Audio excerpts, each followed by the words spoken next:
मागील काही दिवसांपूर्वी पंढरपूर तालुक्यातून वाहणाऱ्या कासाळ ओढ्याला अचानक पूर आल्यामुळे गारडी गावातील गाव बंधाऱ्याची एक बाजू फुटली असून शेतकऱ्यांच्या शेतात पाणी घुसून जमीनही वाहून गेली आहे।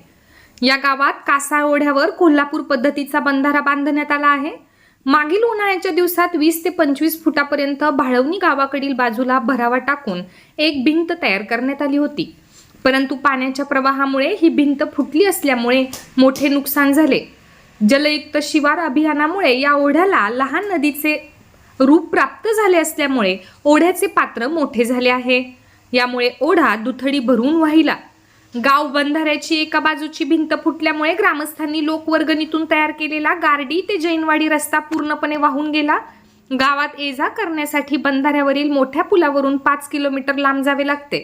यामुळे ग्रामस्थांनी हा पर्यायी रस्ता तयार केला आहे। दररोज मोठ्या संख्येने या भागातील शेतकरी, शालेय विद्यार्थी व महिला या रस्त्याने ये-जा करीत असतात। सध्या पूर ओसरला असल्यामुळे ग्रामस्थांनी पुन्हा दुसऱ्यांदा लोकवर्गणी एकत्र करून रस्ता तयार करण्याचे काम सुरू केले आहे।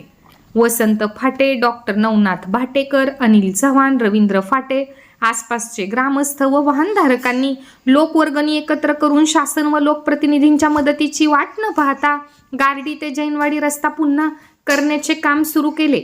अशीच काहीशी अवस्था उपरी, सुपली, पळशी या भागातही झाली आहे।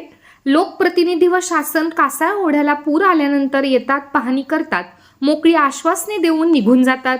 ओढ्यावर पर्यायी रस्ते मात्र ग्रामस्थांनाच लोकवर्गणी काढून करावे लागतात। हे विदारक चित्र नव्याने कासळगंगा झालेल्या या ओढ्यावर गेल्या अनेक पिढ्यांपासून सुरू आहे।